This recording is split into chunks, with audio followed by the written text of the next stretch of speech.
Muchas gracias. En primer lugar, quiero agradecer la invitación a participar en este interesante seminario, a Fede Desarrollo, al Banco Mundial y en lo personal a Tito, Yepes y a Marcela Pombo, quien facilitaron todas las cosas, ¿no?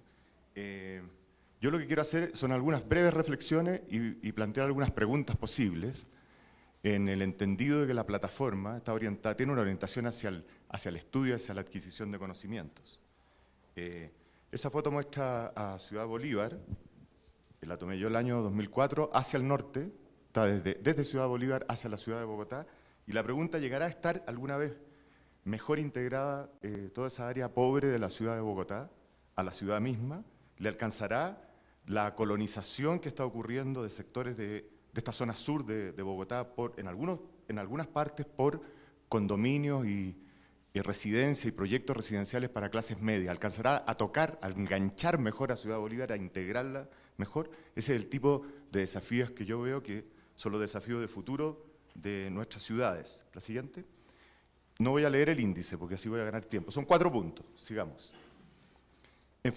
Primer punto, una pregunta: ¿en favor de la ciudad pero en contra de los lugares?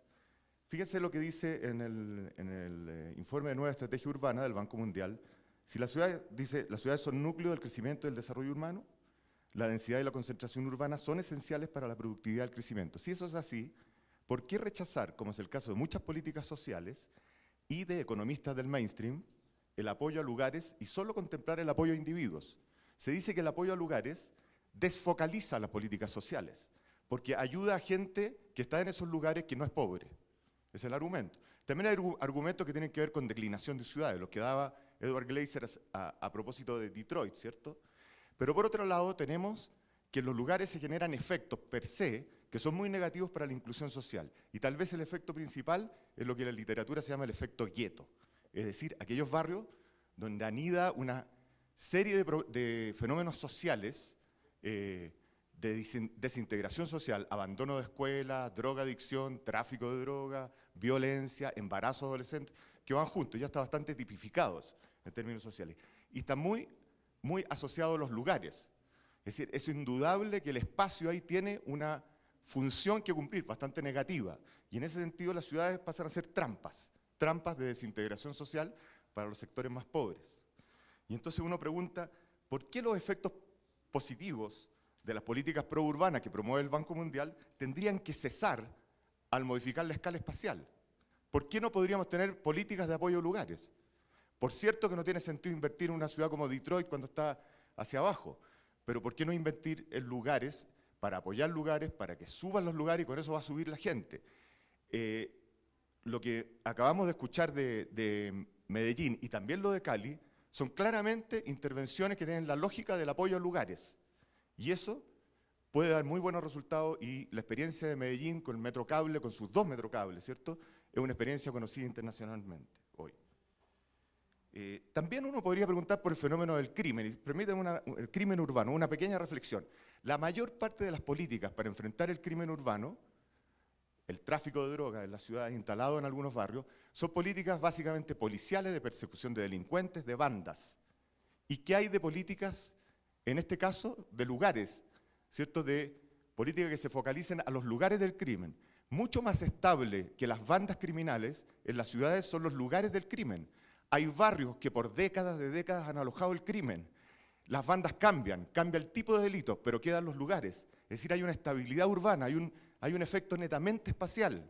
Entonces, políticas urbanas que se dedicaran más a controlar lugares, o por lo menos que complementaran las políticas tradicionales represivas con el control de lugares, y más específicamente en términos económicos, políticas que se dirigieran a combatir con el narcotráfico por el control del suelo, porque esos suelos donde se aloja el crimen urbano por décadas y décadas son suelos que tienen una macroaccesibilidad privilegiada, tienen un carácter laberíntico que permite cobijar el delito, tienen algunas características espaciales, y eso no está estudiado. Eso es un tema como de estudio.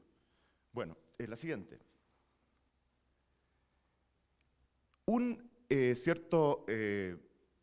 De alguna manera, crítica a los enfoques como en los estudios, en el tipo de estudio que yo hago y que muchos hacen sobre segregación, es si acaso no hay endogeneidad entre segregación y deterioro social. Es decir, uno argumenta, mire, la segregación a igualdad de nivel socioeconómico, a mayor segregación espacial de los grupos populares, digamos, los hogares de extracción popular, mayor es el desempleo. Entonces viene un economista y le dice a uno, ¿no será que el mayor desempleo hace que esta gente tenga menos para pagar por la vivienda y se termina aglomerando en los barrios más pobres? Aquí la respuesta es investigación, estudio. En Santiago tenemos una tesis hecha por un estudiante, que yo la dirigí, que ahora se la van a publicar en un libro en México, ¿cierto?, en un concurso, que toma la relación entre segregación espacial de hogares populares y desempleo para jóvenes, es decir, para las personas de los hogares que no toman las decisiones de dónde se localiza de cambio residencial. Y ahí muestra de que hay una asociación, por lo tanto ahí es más atribuible a la segregación. La siguiente. No les voy a explicar eso, pero sí les puedo decir el resultado. Eso es la ciudad de Santiago, censo del 2002, hay una relación, se corre un modelo de regresión ponderado geográficamente que es móvil, ¿cierto? Y lo que se encuentra ahí es bien interesante. La hipótesis de que a mayor segregación como homogeneidad social del territorio, mayor desempleo de los hogares en condiciones de, estamos hablando de estratos populares, se cumple en varias partes de la periferia, pero hay otras partes de la ciudad que están insertas en áreas de ingresos medios, donde a mayor segregación como homogeneidad de hogares populares, en términos residenciales, disminuye el desempleo. Es decir, podemos tener los dos resultados. Y eso lo que nos pone sobre alerta es que hay que estudiar más, en vez de sacar demasiadas conclusiones. Los latinoamericanos, y en estos temas, somos súper buenos para sacar conclusiones. Decimos, por ejemplo, como las ciudades son desiguales, entonces tienen que ser segregadas. La conclusión está tomada antes. Y después el investigador va y busca evidencias empíricas de que las ciudades se están segregando más. Eso no es una estrategia correcta en términos de estudio. Tiene que ser más abierto. Y claramente la segregación se ve que puede ser de distintos tipos. La siguiente.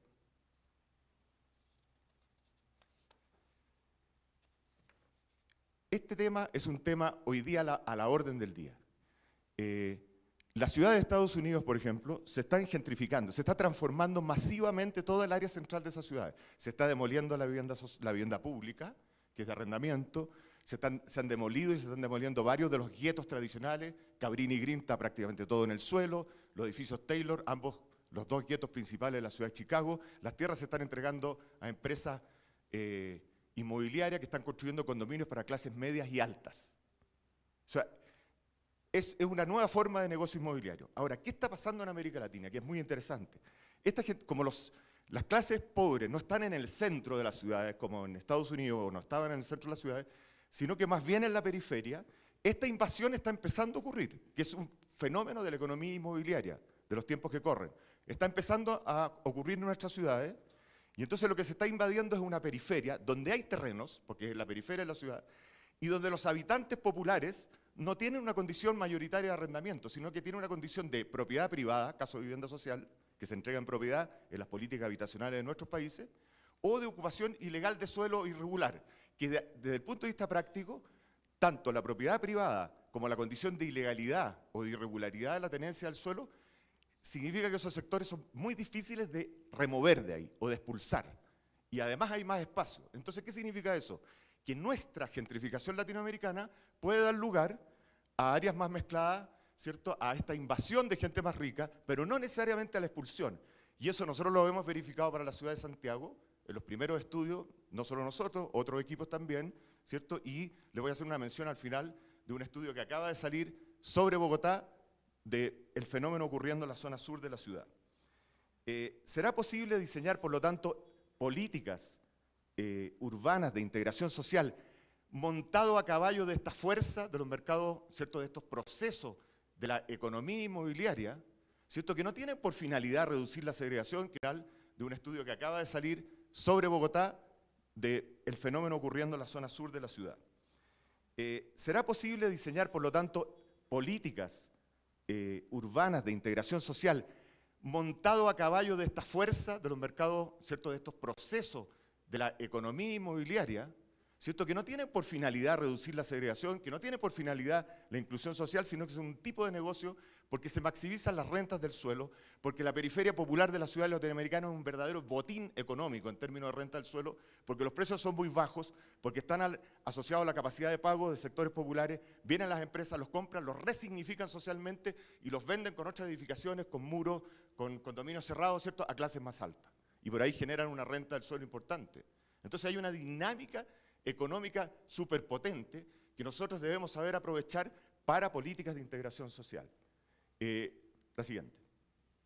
Y termino entonces con lo que yo creo que es estos desafíos, ¿cierto? No me voy a referir a la parte más, solo voy a hacer una mención muy breve a que nosotros no debemos pensar que nuestras ciudades están siempre imitando a las ciudades de los países desarrollados, que nuestras ciudades se van convirtiendo muy parecido a las ciudades de Estados Unidos porque tenemos shopping center. Aquí hay cuestiones culturales muy distintas.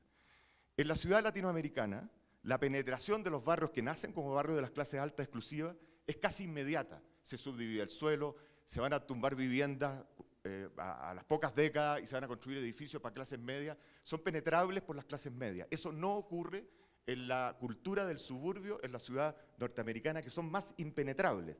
Por lo tanto, nuestro patrón de segregación y nuestra disponibilidad de clases medias y altas a vivir menos separados espacialmente es mayor que comparado, por ejemplo, con Estados Unidos. Entonces, nosotros tenemos cierto capital cultural que tenemos que explorar. La mayor parte de la gente cuando dice, mire, uno se hace la pregunta, que es el centro de nuestra investigación en este momento en Chile, ¿habrá disponibilidad por las clases medias y altas para aceptar vivir más cerca de los sectores populares? Y todo el mundo le contesta lo mismo, por ningún motivo. Los chilenos somos súper clasistas, no vamos a aceptar eso por ningún motivo. Y las investigaciones están mostrando cosas distintas. Están mostrando además los procesos de gentrificación, que las clases altas se están yendo cerca de las clases. Será con barrio cerrado o quizás por gracias a los muros se están acortando distancias. También tenemos estudios que muestran que esa menor distancia, esos procesos de gentrificación, son valorados por las clases populares. Les ven problemas, pero también los valoran. El progreso llegó ahí. Hay una cuestión simbólica. Piensen ustedes que el gueto, el factor que desencadena el gueto es la pérdida de esperanza de progresar dentro del sistema social. Y cuando ocurre la gentrificación, esa gente de esos barrios marginados, perdidos, olvidados, vuelve a sentirse parte de la ciudad, de la máquina económica, de los servicios, llega al comercio. Hay una suerte de invasión por proyectos modernos de esos barrios y eso hay que saber aprovecharlo. Y voy a terminar con lo que les prometí. Dice este estudio, esto está publicado. Es un estudio que se llama Las diferentes expresiones del proceso de segregación en Bogotá, de François Dureau y Andrea Salas Venegas, publicado en un libro compilado por el economista Samuel Jaramillo, publicado en Quito el año pasado. Y dicen entonces las autoras, dicen, en la periferia sur tradicionalmente integrada por barrios populares, la periferia sur de Bogotá, aparecen a finales de los 80 residencias para clases medias.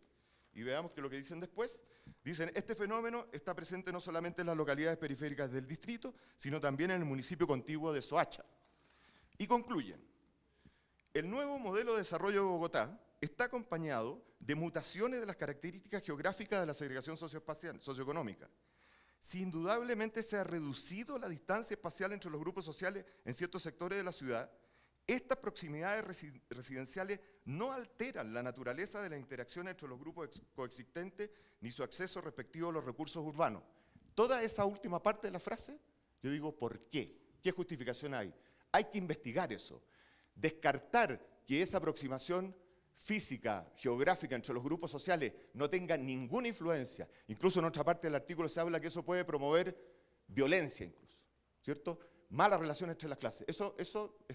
A mí me parece que eso son frases que nacen un poco de la desconfianza, del temor, del perjuicio. Hay que someterlas a investigación y hay que ver lo que está pasando y cómo mejor se acomoda, con qué arquitectura, con qué diseño urbano se acomoda esta aproximación entre las clases sociales que nos está tendiendo a producir por este nuevo fenómeno de la gentrificación como desarrollo de negocios inmobiliarios la ciudad del futuro. Gracias.